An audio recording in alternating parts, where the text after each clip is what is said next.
warrior, princess, tramp. Anyways, you might have guessed, we are back in the land of improbable doppelgangers, which is a really hard word to say. So we're back with Diana, who has gotten married and has a baby, and we're very glad, except for the whole part where her father is kind of dying, and that's sad. Turns out there's some sort of problem with the line of succession, which I don't really understand, but it doesn't even really matter, because it's just one giant MacGuffin to invite Xena back into the kingdom. Which honestly confuses me, because if things are a little dicey in your kingdom already, why would you want to confuse matters more by inviting your crazy warrior pseudo-twin into the proceedings? But then, surprise, it's all okay, because someone poses the question, and who's mightier than Xena? And who do we cut to? But my boyfriend, Joxer, and I'm just, okay, I don't even care anymore, because this episode is already fantastic. Gabrielle is meeting up with Joxer in this seedy tavern place, and you know, there are already some strange and confusing things going on, where it sounds like Joxer has already seen Xena, and Gabrielle is like, oh, that does not make sense. I don't know why she's French. Maybe because she has a French name, writers. Maybe you should think about that next time when you're naming your characters in ancient Greece. Obviously, curiosities are afoot. And, ooh, I don't know what could possibly be at the root of all this. Gabrielle and Joxer go to the palace to meet up with Diana and Xena, who they think are already there, and Gabrielle gets herself promptly thrown into the dungeon, much to her confusion.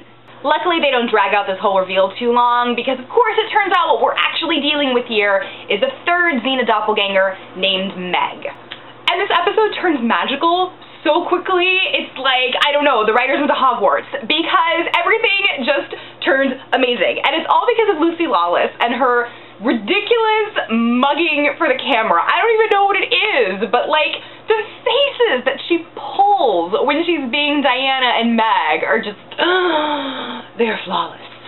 And I was maybe like inspired to start writing poetry, and then poetry kind of became a song, and then that song kind of ended up sounding like a certain classic from the 1990s along the lines of, hey Lucy Lawless, your faces are flawless, hey Lucy Lawless. I don't really have anything else beyond that, but if you get the reference, well done.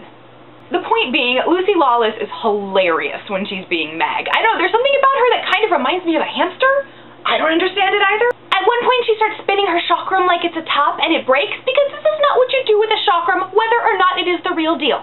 Basically, I don't even remember what happens. All you need to know is that hijinks galore, Gabrielle is stuck in the dungeon, Meg is pretending to be Xena and confusing a lot of people, and Diana and her semi-useless husband are there and, you know, contributing to the general hilarity, but they're not so important at this stage in the proceedings.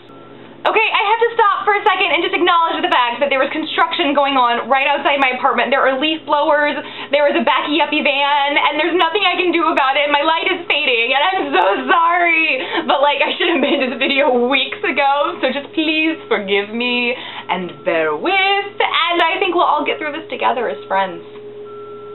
Anyway, the icing on this cake of delight is that Meg knows a good man when she sees him, because she's kind of a fan of the Joxer. And Joxer, as one obviously would, appreciates the attentions of the woman he presumes to be Xena, until he is suddenly stricken with a bout of conscience because he doesn't want to break up one of the truly great friendships of all time. And bless you, Joxer. We'll call it that, the great friendship. Of course, that's what it is, Pookie. And he's just so brave and gallant and self-sacrificing. And then Meg comes in, and she's all like, I need your sword in my service right now. Anyway, hijinks and hijinks and hijinks ensue, because all we really get from most of this episode is case after case of mistaken identity. Because Meg doesn't stop at just pretending to be Xena, no, she ends up pretending to be Diana as well, which does contribute to confusing Joxer enough to get him to pursue Diana as well as Xena, and then the real Diana throws him in prison with Gabrielle. Which leads to the glorious moment where Joxer decides that his true calling in life is to hook up with Xena, and then the three of them, Xena, Joxer, and Gabrielle, can spend the rest of their lives wandering around Greece, righting wrongs, singing songs, see where I'm going. And Xena and Joxer can be like a mother and a father to Gabrielle, and unsurprisingly, Gabrielle is having none of this. Okay, true fact, I actually watched this episode a week ago, and so my memory of the details are not very clear. But I know that it's around this time that the real Xena finally catches up and arrives at the palace and starts to straighten things out for everybody. She goes down to the prison, and she busts out Joxer and Gabrielle. And one of the things that I do remember about this moment is Joxer gets a little excited to see Xena again, since he's got his plans and all, and he kind of runs at her, making boob-honking hands, and, you know, I kind of cannot blame Xena for almost killing him, because Joxer, I love you more than most fictional people on this world, but never make the boob-honking hands. That's gonna be a no-no in my book. I love you, but no. We finally up the peril in this situation a little bit. The bad guys who brought Meg to the castle in the first place to try and seize the power of the throne kind of take Diana's baby, and that's not cool, yo. That ain't right. And once all this goes down, everyone's out searching for the imposter, and it's actually Gabrielle who finds Meg first. And of course, they fight, and they fight, and they fight, and it's very exciting. But luckily, everything's okay, because through the magic and wonder that is Gabrielle, she manages to turn a fight sequence into a touching heart-to-heart conversation with Meg.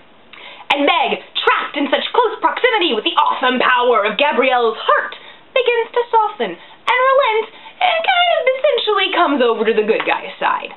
We know that this is the case because Meg, in disguise as Diana, ends up talking with Diana's dying father. And they too share a touching heart-to-heart where Meg begins to unfold some of her burdens to the king, who has this amazing line, "If your soul is being darkened, let my love bring some light to you."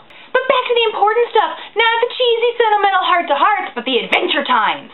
All the bad guys have the baby, and I don't really know why their plans are so complicated, because instead of just, killing the baby like a normal person who kills babies would do, they rig up this weird, crazy thing where they put the baby in a basket and then erect kind of a pulley device and yank him up over this big, exposed flame thing in the middle of the room. And I think their idea is to just drop the basket onto the flames and have, like, baby fricassee. And I don't know why the pulley is involved, except for the comic hijinks that will soon ensue.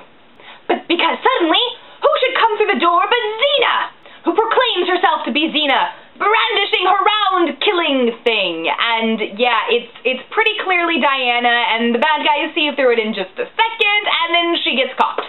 Until suddenly, Xena bursts through the door, and with a steely glint in her eye proclaims, "In the blink of an eye, I can split the skull of anyone who moves with my trusty shamrock." I swear, that moment was like the beautiful angels of syndicated television came down and blessed us all through my Netflix streaming, because I don't even know where to go after that line, except for more lines about swords and services, because this episode is the most magical and beautiful thing I think I've ever encountered.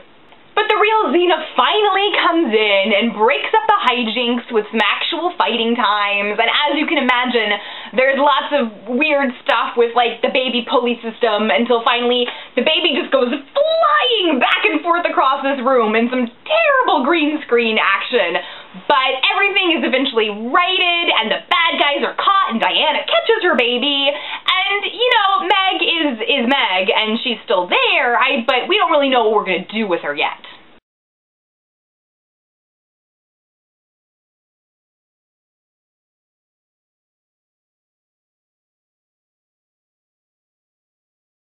And honestly, I'm Rudesby, and I approve this message.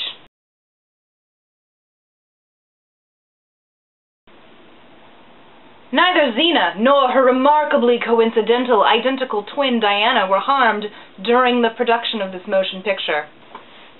Meg, however, suffered minor injuries while preparing aardvark nuggets for King Leos.